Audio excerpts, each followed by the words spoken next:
Hey everyone, क्या हाल चाल। We are back with new series जिसका नाम तो आपने सुना ही होगा, स्ट्रेंजर थिंग्स। ये एक अमेरिकन साईफाई हॉरर और सस्पेंस से भरा हुआ साइंस फिक्शन सीरीज है। So without wasting time, let's start season 1 episode 1। शुरू होते ही हमें हॉकिंग सिटी दिखाया जाता है, जहां हमें साइंस लैब में एक साइंटिस्ट भागता हुआ दिखाई देता है जो काफ़ी डरा हुआ होता है। जल्दी से वो लिफ्ट से जाने की कोशिश करता है। गेट खुलते ही वो अंदर जाता है, लेकिन तब तक कोई अननोन चीज़ उसे मार देता है। जिसके बाद सीन शिफ्ट होता है माइक के घर, जहाँ चार बच्चों का ग्रुप डस्टिन, माइक, लूकस और विल होते हैं। ये एक बोर्ड गेम खेल रहे होते हैं। तभी माइक की मॉम उसे बुलाती है और गेम फटाफट फिनिश करने को कहती है।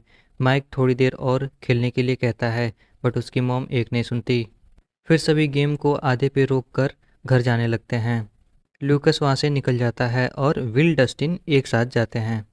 फिर रास्ते में जाते हुए वो दोनों एक दूसरे में रेस लगाते हैं। विल आगे निकल जाता है। तब तक विल के साइकिल की हेडलाइट ब्लिंक करने लगती है और अचानक बंद हो जाती है।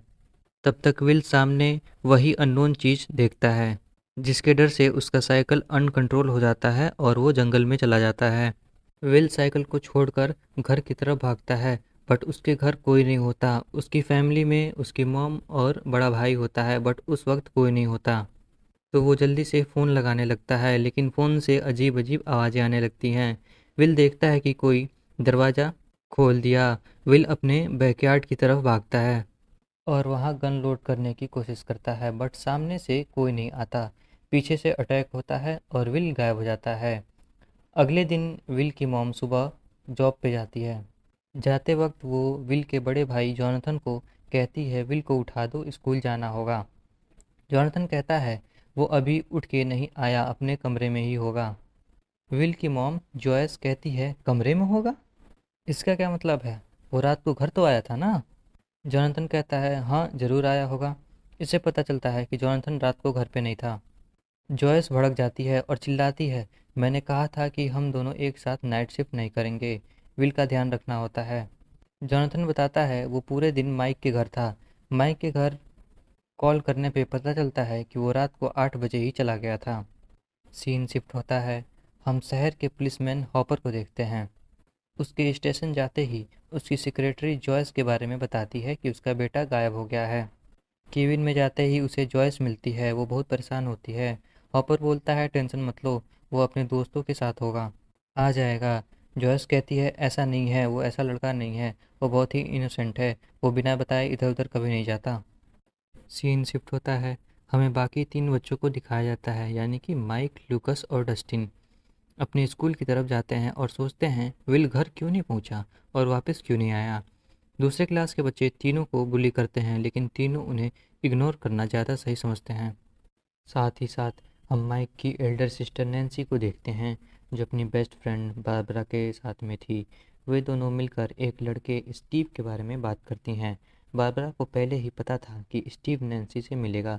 तभी नैन्सी को लॉकर से एक चीट मिलता है कि स्टीव उससे वॉशरूम में मिलना चाहता है।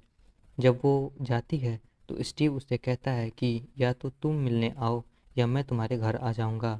नैन्सी कहती है, मेरे घर पे अलाउ नहीं है, मैं नहीं मिल सकती, ऊपर से कल एग्ज़ाम है, मुझे उसके लिए स्टडी करना है। स्टीव कहता है, हम मिलकर स्टडी करेंगे। फिर हमें क्लास में साइंस टीचर को दिखाया जाता है। पूरा क्लास इस टीचर से अटैच नहीं था, लेकिन माइक, डस्टिन, लूकस हमेशा से थे और इनके टीचर ने इनके लिए एक डिवाइस भी तैयार किया था, जिससे वो काफ़ी दूरी से भी कम्युनिकेट कर पाए, यानी कि अमेरिका से लेकर ऑस्ट्रेलिया तक भी।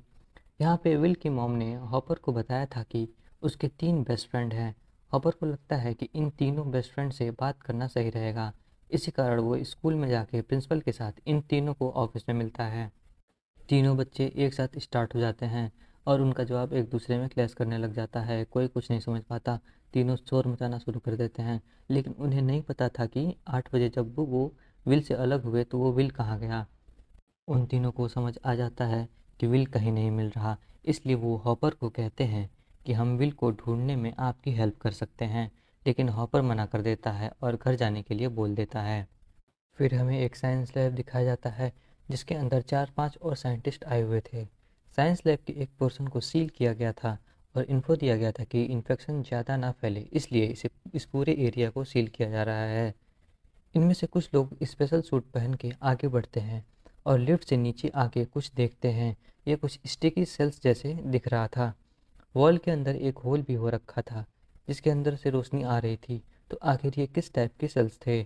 यहाँ एक साइंटिस्ट लड़की के बारे में पूछता है कि आखिर लड़की गई कहाँ। अब हमें वो लड़की दिखाई जाती है। लड़की को पेशेंट के कपड़े पहना रखे थे और उस बच्ची के बाल भी ट्रिम कर रखे थे। ऐसा लग रहा था कि लड़की उस लैब से भाग गई है।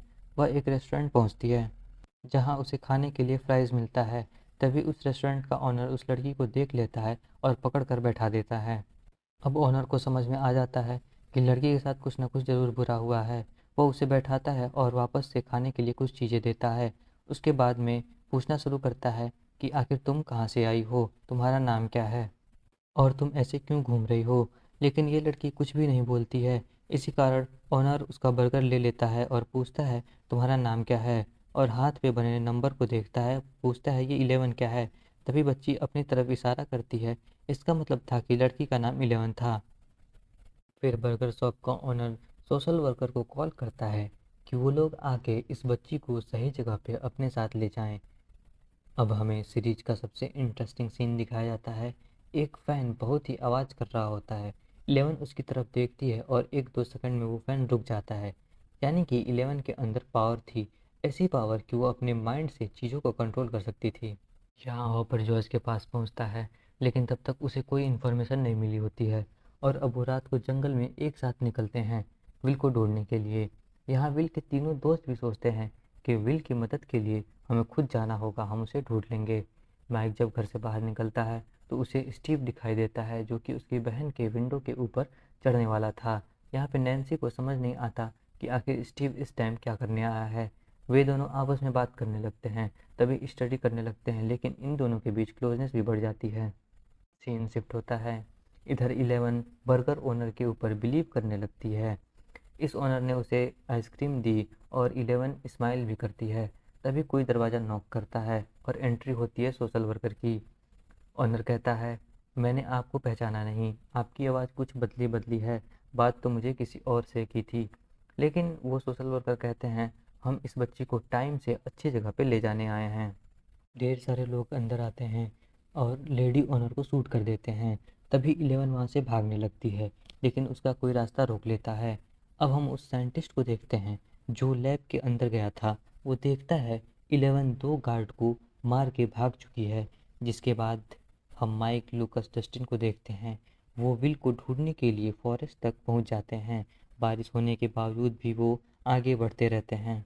बारिश तेज़ हो जाती है। तभी ये अचानक एक दूसरे को रोकते हैं और कहते हैं क्या तुमने ये आवाज़ सुनी? और क्या देखते हैं सामने 11 खड़ी थी। तभी सीन शिफ्ट होता है। जॉयस और जॉनथन जो विल को याद करके रो रहे होते हैं कि काश ये दोनों विल के साथ होते तो विल आज गायब नहीं हुआ होता। तब तक अचानक इनके टेलीफोन पे एक कॉल आता है। जॉयस जब कॉल उठाती है तो अंदर से काफ़ी डिस्टरबेंस वाली आवाज़ आने लगती है और कुछ सांसों की आवाज़, लेकिन साथ ही साथ किसी क्रिएचर को, किसी चीज़ को क्रश करने की आवाज़ आती है, जैसे कि कोई किसी को मार रहा हो। ये सब सुन के जॉयस कहती है ये मेरे बेटे की आवाज़ है, मैं बिल्कुल सुन और समझ पा रही हूँ। तभी इलेक्ट्रिसिटी का एक शॉक आके उस पूरे फ़ोन को ख़राब कर देता है। उस शॉक के कारण जॉयस के हाथ से फ़ोन नीचे गिर के टूट जाता है। जॉयस और जॉनथन वापस उस पे कॉल लगाने की कोशिश करते हैं पर कॉल नहीं लगता। तो आखिर विल कहाँ पे गया होगा और अपने घर वालों को कैसे कांटेक्ट कर पा रहा है? इन सारी चीज़ों का जवाब तो गाइस हम सभी को नेक्स्ट एपिसोड में ही पता चलेगा। तो चलिए फिर मिलते हैं आप सभी लोगों से अगले एपिसोड में। तब तक के लिए बाय बाय।